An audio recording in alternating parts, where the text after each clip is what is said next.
ಓ ನಮಃ. 2ನೇ ಅಧ್ಯಾಯದ 40ನೇ ಶ್ಲೋಕ. ನೇಹಾಭಿಕ್ರಮನಾಶೋಸ್ತಿ ಪ್ರತ್ಯವಾಯೋ ನ ವಿದ್ಯತೆ ಸ್ವಲ್ಪಸ್ಯ ಧರ್ಮಸ್ಯ ತ್ರಾಯತೆ ಮಹತೋ ಭಯಾತ್. ನ ಇಹ ಅಭಿಕ್ರಮನಾಶಃ ಅಸ್ತಿ ಪ್ರತ್ಯವಾಯಃ ನ ವಿದ್ಯತೆ ಸ್ವಲ್ಪಮಪಿ ಅಸ್ಯ ಧರ್ಮಸ್ಯ ತ್ರಾಯತೆ ಮಹತಃ ಭಯಾತ್. ಅಂದ್ರೆ ಕೃಷ್ಣ ಮುಂದೊಂದು ಮಾತು ಹೇಳ್ತಾನೆ, ಬಹೂನಾಂ ಜನ್ಮನಾಮಂತೆ ಜ್ಞಾನವಾನ್ ಮಾಂ ಪ್ರಪದ್ಯತೆ ಅಂತ. ಯಾರು ಮುಕ್ತಿಯ ಕಡೆಗೆ ಹೋಗ್ಲಿಕ್ಕೆ ಸಾಧ್ಯ, ಭಗವತ್ ತತ್ವಜ್ಞಾನವನ್ನ ಪಡಲಿಕ್ಕೆ ಸಾಧ್ಯ ಅಂದ್ರೆ ಜ್ಞಾನವಾನ್. ಜ್ಞಾನವನ್ನ ಪಡೆದಿರತಕ್ಕಂಥ ವ್ಯಕ್ತಿ ಭಗವಂತನ ಕಡೆಗೆ ಹೋಗ್ತಾನೆ. ಇದು ಯಾವಾಗ ಅಂದ್ರೆ ಬಹೂನಾಂ ಜನ್ಮನಾಮಂತೆ, ಅನೇಕ ಜನ್ಮಗಳ ಕಳೆದ ನಂತರದಲ್ಲಿ ಅಂತ. ಅಂದ್ರೆ ನಮಗೆಲ್ಲರಿಗೂ ಒಂದು ಸಹಜವಾದ ಒಂದು ಪ್ರಶ್ನೆಗಳು ಬರುವಂತದ್ದು. ಅಂದ್ರೆ ಈಗ ನಾವೇನೋ ಒಂದು ಸಾಧನಾ ಮಾರ್ಗ, ಒಂದು ಭಕ್ತಿ ಮಾರ್ಗ, ಜ್ಞಾನ ಸಂಪಾದನೆಯ ಮಾರ್ಗ ಇದರಲ್ಲಿ ಇರುತ್ತೇವೆ. ಅದರಲ್ಲಿ ಇದ್ದಾಗ ನಮ್ಮ ಸಾಧನೆ ಪೂರ್ಣವಾಗದೇನೆ ನಮ್ಮ ಆಯುಷ್ಯ ಮುಗಿಯುವಂಥದ್ದಿರಬಹುದು, ಅಥವಾ ಸಾಧನೆಯನ್ನ ಮಾಡಲಿಕ್ಕೆ, ಜ್ಞಾನ ಸಂಪಾದನೆ ಮಾಡಲಿಕ್ಕೆ, ಭಕ್ತಿ ಮಾಡಲಿಕ್ಕೆ, ಒಳ್ಳೆ ಕೆಲಸಗಳನ್ನ ಮಾಡಲಿಕ್ಕೆ ಅನೇಕ ಅಡ್ಡಿ ಆತಂಕಗಳು ಬರುವಂಥದ್ದು, ಹೀಗೆಲ್ಲ ಆಗುವಂಥದ್ದು ಇದ್ದೇ ಇರುತ್ತೆ. ಅಂತೂ ಒಂದೇ ಜನ್ಮದಲ್ಲಿ ನಾವು ಮುಕ್ತಿಗೆ ಬೇಕಾದಂತ ಸಾಧನೆಯನ್ನ ಪಡಲಿಕ್ಕಾಗಲ್ಲ, ಮಾಡ್ಲಿಕ್ಕೆ ಕಷ್ಟ. ತತ್ವಜ್ಞಾನವನ್ನ ಪಡಲಿಕ್ಕೆ ಸಾಧ್ಯವಿಲ್ಲ. ಅಲ್ಲಿಗೇನಾಗತ್ತೆ, ಈ ಜನ್ಮದಲ್ಲಿ ಎಷ್ಟೋ ಮಾಡಿರ್ತೇವೆ. ಒಂದು ಮೋಕ್ಷದ ಉಪ್ಪರಿಗೆ ಏರಬೇಕು ಅಂತಾದ್ರೆ ಬಹಳ ಎತ್ತರದಲ್ಲಿರತಕ್ಕಂಥದ್ದು ಮೋಕ್ಷ. ಆ ಒಂದು ಉಪ್ಪರಿಗೆಯನ್ನ ಏರಬೇಕು ಅಂತಾದ್ರೆ ಸಾವಿರಾರು ಮೆಟ್ಟಲುಗಳನ್ನು ಏರಬೇಕು. ಈ ಜನ್ಮದಲ್ಲಿ ನಾವೇನೋ ಸಾಧನಾ ಮಾರ್ಗದಲ್ಲಿದ್ದು 1, 2, 3 ಮೆಟ್ಟಲುಗಳನ್ನ ಏರಿರ್ತೀವಿ. ಈ ಜನ್ಮ ಮುಗೀತು ಅಂತಾದ್ರೆ ನಾವು ಮತ್ತೆ ಕೆಳಗೆ ಬೀಳ್ತೀವ, ಮತ್ತೆ ಮುಂದಿನ ಜನ್ಮದಲ್ಲಿ ಹೊಸ ಪ್ರಯತ್ನವನ್ನೇ ಶುರು ಮಾಡ್ಬೇಕಾ? ಈ ಜನ್ಮದಲ್ಲ ಕೂಡ ನಾವು ಮಾಡಿದ ಪ್ರಯತ್ನದಲ್ಲೂ ಕೂಡ ವ್ಯರ್ಥವಾ ಅನ್ನೋದೆಲ್ಲ ನಮಗೆ ಪ್ರಶ್ನೆ ಬರುವಂಥದ್ದು.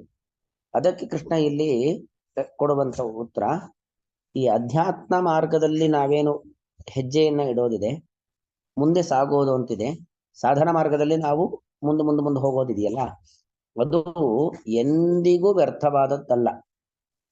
ಸ್ವಲ್ಪ ಮಾಡುವಂತಹ ಧರ್ಮಾಚರಣೆಯೂ ಕೂಡ, ಒಳ್ಳೆ ಕೆಲಸಗಳು ಕೂಡ ಅದು ನಮ್ಮ ಜೊತೆಯಲ್ಲೇ ಇರುತ್ತೆ, ಅದು ವ್ಯರ್ಥ ಅಲ್ಲ.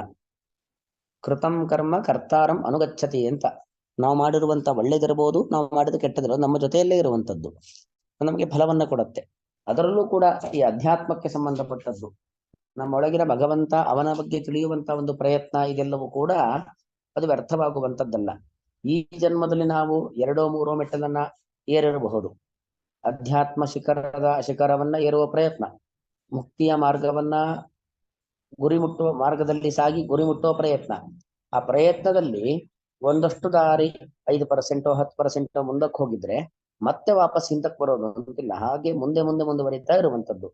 ಹೌದು, ಈ ದೇಹ ಅದರ ಒಂದು ಆಯುಷ್ಯ ಮುಗಿದಾಗ ದೇಹ ನಾಶವಾದರೂ ಕೂಡ ಆತ್ಮನಿತ್ಯ ಅಲ್ವಾ? ಅದನ್ನ ಮೊದಲೇ ಕೃಷ್ಣ ಹೇಳ್ಬಿಟ್ಟಿದ್ದಾನೆ. ಅವನ ಜೊತೆಯಲ್ಲಿ ಈ ಸಾಧನೆ ಇದ್ದೇ ಇರುತ್ತೆ. ಮುಂದಿನ ಜನ್ಮದಲ್ಲಿ ಅದು ಹಾಗೆ ಮುಂದುವರಿಯುತ್ತೆ, ಅದರ ಮುಂದಿನ ಜನ್ಮ ಮತ್ತೊಂದಷ್ಟು ಮುಂದುವರಿಯುತ್ತೆ. ಹಾಗೆ ಹಂತವಾಗಿ ಮುಂದುವರೆದು ಅವನು ಗುರಿಯನ್ನ ಮುಟ್ಟುತ್ತಾನೆ ಅನ್ನೋದನ್ನು ಹೇಳಲಿಕ್ಕೆ ಸಂಬಂಧಪಟ್ಟಾಗೆ ಪೀಠಿಕಾ ಶ್ಲೋಕ ಇದು. ಇಹ ಅಭಿಕ್ರಮನಾಶಃ ನ ಅಸ್ತಿ. ಇಹ ಅಂದ್ರೆ ಈ ಒಂದು ಆತ್ಮತತ್ವಜ್ಞಾನವನ್ನ ಪಡೆಯುವಂತ ಒಂದು ಸಂದರ್ಭ, ಭಗವಂತನಲ್ಲಿ ಭಕ್ತಿ ಮಾಡುವಂತ ಒಂದು ವಿಚಾರದಲ್ಲಿ, ಸಾಧನಾ ಮಾರ್ಗದಲ್ಲಿ ನಾವೇನಿರ್ತೇವೆ ಅದರಲ್ಲಿ, ಅಂತಹ ಸಂದರ್ಭದಲ್ಲಿ ಅಭಿಕ್ರಮನಾಶ ಅಂತ ಹೇಳಿದ್ರೆ, ಅಭಿಕ್ರಮ ಶುರು ಮಾಡೋದು, ಅದು ಮತ್ತೆ ನಾಶವಾಗುವಂಥದ್ದು. ಏನೋ ಶುರು ಮಾಡಿರ್ತೀವಿ, ಶುರು ಮಾಡಿದ ಸ್ವಲ್ಪ ಕೆಲಸ ಮುಂದುವರೆದಿರುತ್ತೆ, ಮತ್ತದಲ್ಲಿಗೆ ನಾಶವಾಗುವಂಥದ್ದು. ಅರ್ಧಕ್ಕೆ ನಿಲ್ತು ಅಂದ್ರೆ ಪೂರ್ತಿ ಹೋಯ್ತು ಅಂತಾನೆ ಅರ್ಥ. ಮತ್ತೆ ಹೊಸದಾಗಿ ಶುರು ಮಾಡ್ಬೇಕು, ಅದೆಲ್ಲ ಇಲ್ಲಿಲ್ಲ. ಈ ಅಧ್ಯಾತ್ಮದ ಮಾರ್ಗದಲ್ಲಿ, ಮುಕ್ತಿಯ ಮಾರ್ಗದಲ್ಲಿ ಸಾಗುವ ಪ್ರಯತ್ನದಲ್ಲಿ ಅಂತಹ ಒಂದು ವ್ಯವಸ್ಥೆ ಇಲ್ಲ. ಈ ಜನ್ಮದಲ್ಲಿ ನಾವೆಷ್ಟು ತತ್ವಜ್ಞಾನವನ್ನ ಪಡೆದಿದ್ದೀವೋ, ಈಗ ಒಬ್ಬೊಬ್ಬರು ಒಂದೊಂದು ರೀತಿಯಾಗಿರತಕ್ಕಂತಹ ಗ್ರಂಥಗಳ ಪಾಠವನ್ನ ಕೇಳ್ತಾ ಇದ್ದೀರಾ. ಗೀತಾ ಇರಬಹುದು, ಭಾಗವತ ಇರಬಹುದು, ರಾಮಾಯಣ ಇರಬಹುದು, ಬೇರೆ ಬೇರೆ ವಿಚಾರಗಳನ್ನ. ಅದು ನಮಗೆ ಈ ಜನ್ಮ ನಮ್ದು ಮುಗೀತು ಅಂದ್ಮೇಲೆ ಅದೆಲ್ಲವೂ ಕೂಡ ಹೋಗ್ಬಿಡತ್ತಾ ಅಂತ ನೀವ್ಯಾರು ಕೂಡ ತಲೆಬಿಸಿ ಮಾಡ್ಕೊಳ್ಬೇಕಾಗಿಲ್ಲ. ಅದೆಲ್ಲವೂ ಕೂಡ ನಮ್ಮ ಜೊತೆಯಲ್ಲೇ ಇರುತ್ತೆ. ಮುಂದಿನ ಜನ್ಮದಲ್ಲಿ ಅದು ನಮಗೆ ಸಹಕಾರಿಯಾಗಿ ನಮ್ಮ ಜೊತೆಗೆ ಮತ್ತೆ ಸೇರ್ಕೊಳ್ಳುತ್ತೆ. ನಾವು ಮತ್ತಷ್ಟು ಹೊಸದಾಗಿ ಸಂಪಾದನೆಯನ್ನು ಮಾಡ್ತೇವೆ.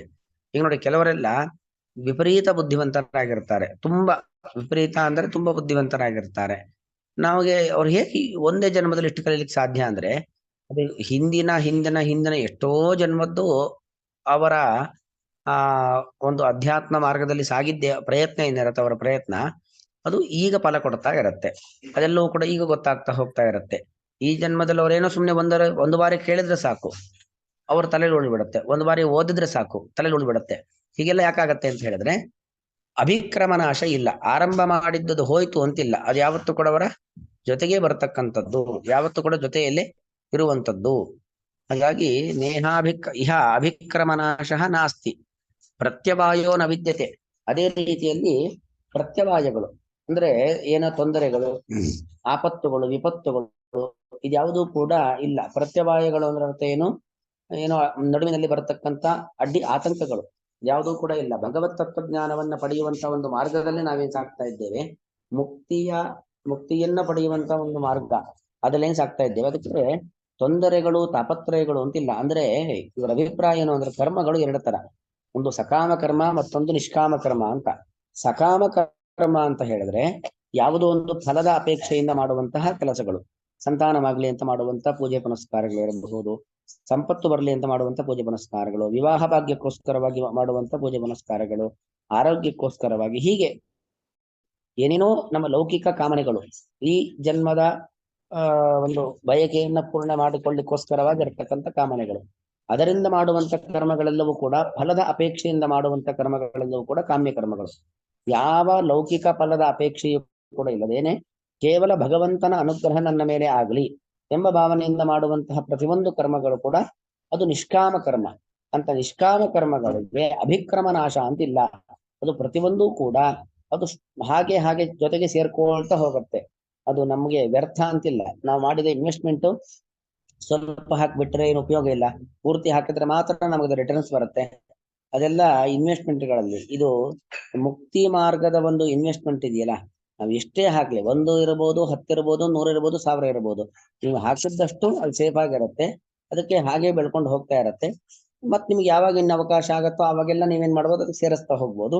ಸೇರಿಸ್ತಾ ಹೋದಷ್ಟು ನಿಮ್ಮ ಇನ್ವೆಸ್ಟ್ಮೆಂಟ್ ದೊಡ್ಡದಾಗಿ ಬೆಳೀತಾ ಹೋಗುತ್ತೆ. ಹಾಗೆ ಇಲ್ಲಿ ಮುಕ್ತಿಯ ಮಾರ್ಗದಲ್ಲಿ ನಾವು ಮಾಡತಕ್ಕಂತ ಒಂದು ಇನ್ವೆಸ್ಟ್ಮೆಂಟ್ ಅಂದ್ರೆ ಏನು, ನಾವು ಅಲ್ಲಿ ಮಾಡುವಂತ ಒಂದು ಪ್ರಯತ್ನ, ಪ್ರಾಮಾಣಿಕವಾಗಿರ್ತಕ್ಕಂಥ ಪ್ರಯತ್ನ, ಉತ್ತಮವಾದ ವಿಚಾರಗಳನ್ನ ನಮ್ಮ ತಲೆಯಲ್ಲಿ, ನಮ್ಮ ಮನಸ್ಸಿನಲ್ಲಿ ಇಟ್ಟುಕೊಳ್ಳುವಂಥದ್ದು, ಅದನ್ನ ನಮ್ಮ ಜೀವನದಲ್ಲಿ ಅಳವಡಿಸಿಕೊಂಡದ್ದನ್ನ ಮತ್ತೆ ಮನನ ಮಾಡುವಂಥದ್ದು, 4 ಜನರಿಗೆ ಉಪದೇಶವನ್ನ ಮಾಡುವಂಥದ್ದು, ಇದೆಲ್ಲವೂ ಕೂಡ ಮುಕ್ತಿ ಮಾರ್ಗದ ಪ್ರಯತ್ನಗಳು. ಅದು ಯಾವತ್ತೂ ಕೂಡ ವ್ಯರ್ಥವಾದದ್ದಲ್ಲ. ಅಭಿಕ್ರಮ ನಾಶ ಇಲ್ಲ, ಪ್ರತ್ಯವಾಯಗಳು ನಡುವಿನಲ್ಲಿ ಅಡ್ಡಿ ಆತಂಕಗಳು ಇಲ್ಲ. ಅಸ್ಯ ಧರ್ಮಸ್ಯ ಸ್ವಲ್ಪಮಪಿ ಅಸ್ಯ ಧರ್ಮಸ್ಯ, ಈ ಧರ್ಮ ಅಂದ್ರೆ ಏನು, ಈ ಒಂದು ಕರ್ಮಯೋಗ, ಇದರಲ್ಲಿ ನಾವೇನ್ ಸಾಕ್ತೀವಿ, ಮುಕ್ತಿ ಮಾರ್ಗಕ್ಕೆ ಸಂಬಂಧಪಟ್ಟಾಗಿ ನಿಷ್ಕಾಮ ಕರ್ಮವನ್ನ ಮಾಡುವಂಥದ್ದೇನಿದೆ, ನಿಷ್ಕಾಮ ಕರ್ಮವನ್ನ ನಾವು ಅದರಲ್ಲೇ ಮುಂದುವರ್ಕೊಂಡು ಹೋದ್ರೆ ಮಹತಃ ಭಯಾತ ತ್ರಾಯತೆ.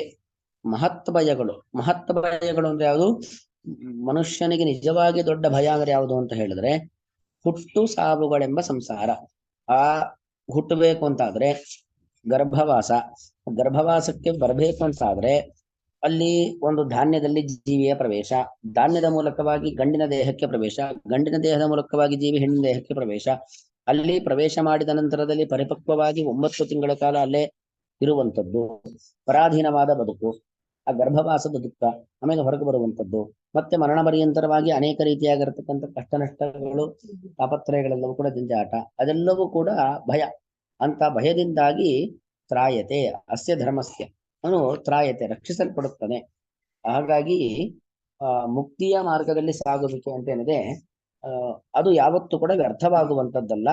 ಅದು ನಮಗೆ ನಿರಂತರವಾಗಿ ಫಲವನ್ನು ಕೊಡುವಂಥದ್ದು. ಅದು ನಿರಂತರವಾಗಿ ಒಂದು ಶೇಖರಣೆ, ಅದು ಕರಗಿ ಹೋಗೋದು ಅಂತಿಲ್ಲ.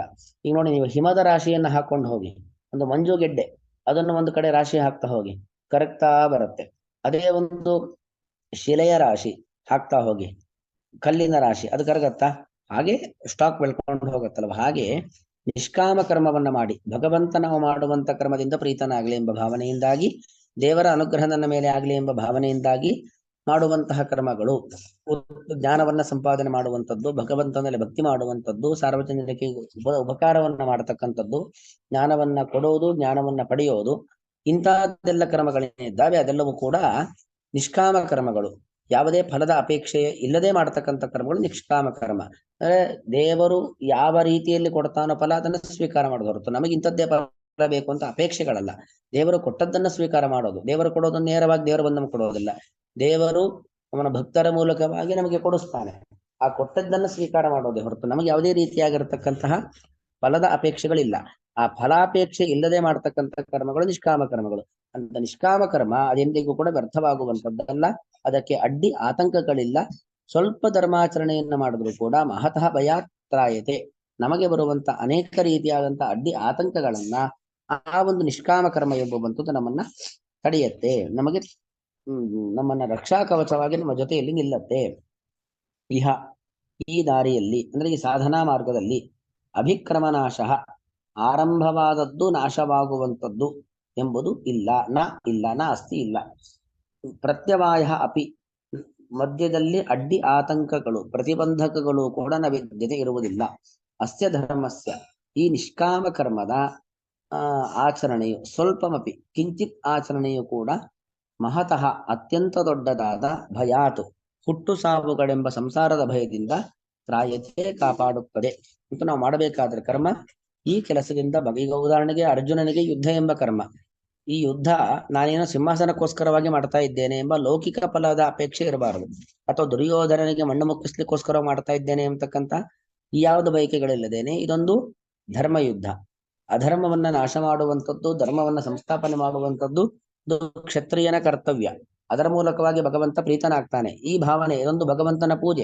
ಹೇಗೆ ಸಾಲಗ್ರಾಮಕ್ಕೆ ಅಭಿಷೇಕಾದಿಗಳನ್ನ ಮಾಡುವುದು, ಭಜನೆ ಮೊದಲಾದವುಗಳನ್ನ ಮಾಡುವಂಥದ್ದು ಒಂದು ಪೂಜೆಯೋ, ಹಾಗೆ ಅಧರ್ಮವನ್ನ ನಾಶ ಮಾಡಿ ಧರ್ಮ ಸಂಸ್ಥಾಪನೆ ಮಾಡುವಂಥದ್ದು ಕೂಡ ಒಂದು ಭಗವಂತನ ಪೂಜೆ. ಯಾವುದೇ ಫಲದ ಅಪೇಕ್ಷೆ ಇಲ್ಲದೇನೆ ಯುದ್ಧ ಮಾಡಿದ ನಂತರ ಗೆದ್ರೆ ಸಿಂಹಾಸನ ಸಿಕ್ಕೇ ಸಿಗತ್ತೆ. ಸಿಂಹಾಸನಕ್ಕೋಸ್ಕರ ಯುದ್ಧ ಅಂತ ಮಾಡೋದಲ್ಲ. ಇದೊಂದು ಕರ್ತವ್ಯ, ಕ್ಷತ್ರಿಯನ ಕರ್ತವ್ಯ. ಕ್ಷತಾತು ತ್ರಾಯತೇತಿ ಕ್ಷತ್ರಿಯ.